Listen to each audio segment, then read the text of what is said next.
walang interesting sa akin. Ganto ka rin ba? Kasi ganto ako dati at marami akong nakakausap na ganito yung mindset. Wala daw interesting sa kanila. Usually sa interview, di ba, tell me something about yourself, tell me something that's not in your resume, talk about how you spend your free time.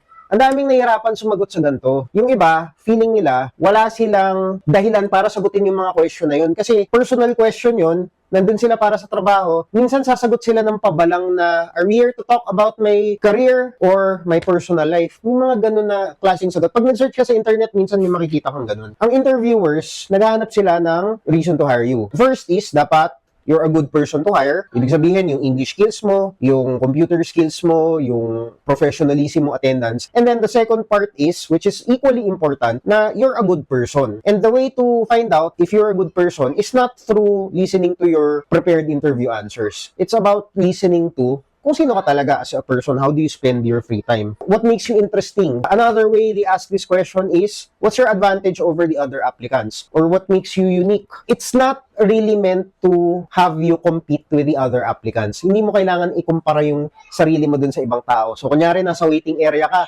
narinig mo yung katabi mo, nag-aral sa magandang school. Ang first thought mo, lamang yun sa'yo. Hindi ganun. You just want to be able to talk about yourself. There's always something interesting sa'yo. Hindi ko alam kung kita mo to. School activity, hobbies, volunteer work, or side jobs. School activity, usually pag, di ba, mga group activity, group project, mahilig ako mag-assist pag yung mga anything related sa mga school play, tapos anything computer related, mag-aayos ng computer, magkakalkal ng computer, anything na makakahawak ko ng computer. Hobbies, martial arts, gym, cycling, cooking. Napakaraming HR, recruiter na interested sa ganyan. Kasi maraming tao na school bahay lang.